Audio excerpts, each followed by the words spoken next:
Yeah, okay, fuckers and fuckettes.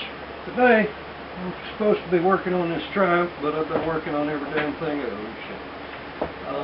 Every damn thing else as usual, but I figured I'd mention little things like, when you go to work on these, even though these boots look good, check that resistor anyway. You've got a resistor in there that, usually it's a 5K on these Triumphs. It's for some reason 3.5K, but always check that with just a multimeter. And as long as you're in here, check your primary resistance on your coils. You pull these two terminals here and check them. They should be right at about 3 ohms. 5 is pushing it. 8, you need some new coils. And that's not just Triumph, that's Honda, that's pretty much everybody across the board. Usually the aftermarket performance coils are volt or an ohm and a half. Sometimes they're a little bit higher.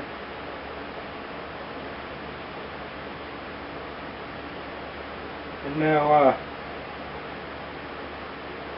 a lot of times I'll sit here and play with these carburetors.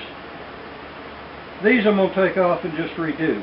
But if you got a bike like this that's just been sitting a few years, usually you can get away with just drain the bowls, put some fresh gas in them, let them sit overnight, drain them, let it flush through a little bit with the bowl drain out, call it good.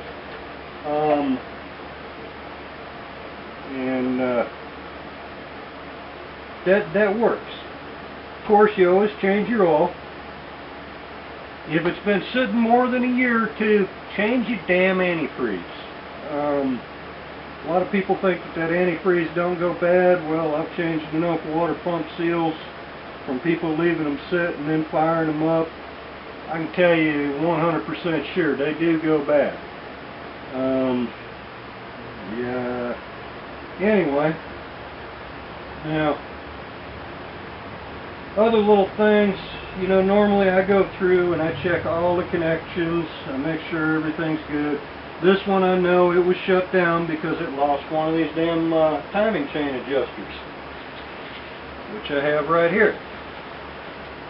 I gotta get those on. And once I get those on, then everything gonna work out good. Well, in the meantime, that covers radiator, oil. This one doesn't have a separate transmission like on a Harley or something. Change the lube in your transmission. This one was sitting indoors, so I mean it's in pretty good shape. But take that chain, cut that fucker and throw it away. Put you on a new chain, because just that little bit of rust that built up, get rid of it. You don't want that sucker breaking going down the road. Put you on a brand new one.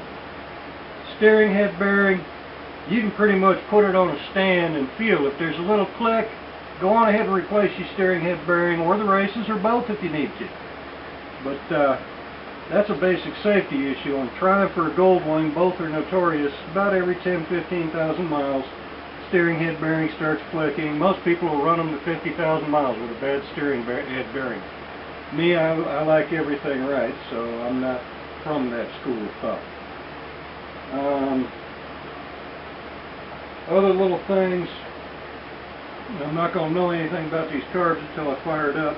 Check all your oil lines. Now these are new enough that they're not cracked on the outside. Check them anyway.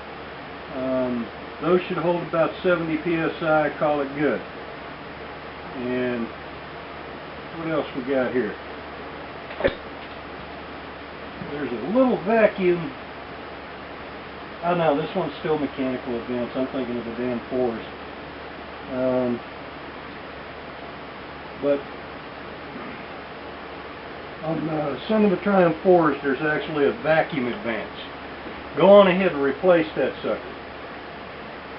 And in the meantime, let's see, fork oil, drain it, put in fresh, then check to see if your seals leak. You know, ride it around 100, 150, 200 miles, see if they leak. change them if you have to. Generally what I'll do is for every 10 cc's of fork oil, I'll put in 2 cc's of Marvel Mystery Oil, mix it all together before I even put it in, and then I'll run it, and that freshens up the seals. That helps.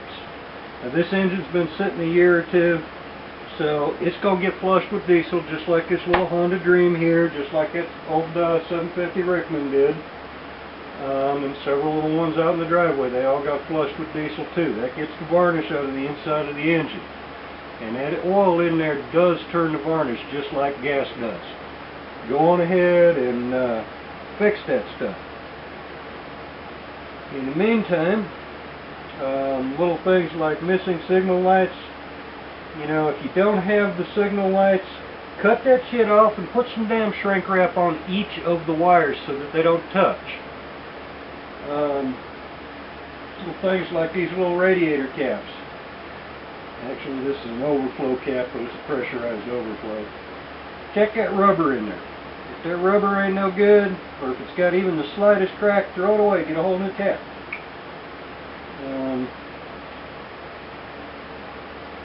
And this one, it's really easy to go on ahead to change that timing tensioner. All I have to do is pop the valve cover, pop this cover, pop this out, drop the oil pan. Yeah, that'll take me most of the day. But it's worth it because it's a Triumph. And, you know, I've been asked, well, actually, I've been accused of motorcycles giving me a hard on. Yeah, okay, maybe they're right. But, anyway, I just figured I'd go through that for you. Meantime, other little things here. All these little covers, go on ahead and take them off. Check everything behind them, because sometimes spiders get in there, you get cobwebs and shit. Change that shit. Clean it. Do whatever you got to do. Check all the bolts and stuff. Now, on this one, the rear brake master is a little bit spongy. I've already flushed it out once, and I'll have to flush it out again. And a lot of times that's just from dot 3 or something. We don't know. Radiator hoses, all you can do is put your little pump pressure tester on there and take it up to about 20 pounds, you know, unless it's a 12-pound radiator. You know, don't take it over what the radiator can take. But go on ahead and check everything there. Give it a little pressure test, and that's the regular overflow. And other than that, any bolts you take out, put in new. And that's just to save yourself the hassle, because next time you go, you know, you always mess up these little heads, especially the Allen heads or the Phillips. Go on ahead and put in new ones so the next guy or you or whoever, you know, they ain't got to fuck with a messed up head trying to get that shit out of there. That's just a mess. Other than that, you know, this one ain't getting no Excels or no MSDs like the Rickman or any of the others. This one's staying stock, unfortunately. Little things like your tack drive cables. Go on ahead and pull one end off. Put you some cable lube down in there. Front wheel bearings, rear wheel bearings. Go on ahead, pull them off, repack them whether they need it or not. And other than that, I can't really think of a whole lot. But this was just because somebody asked me this morning what I would do for a bike. It, you know, just been sitting a couple of years. Well, that's generally all you really need. I got that keyword in there, need to do. I mean, I'm a bit anal. I'll go through them all the way 100%. But generally, just to put them back on the road after a couple of years of sitting, that's all you need to do. But, alright, fuckers and fuckettes. Holler at y'all later.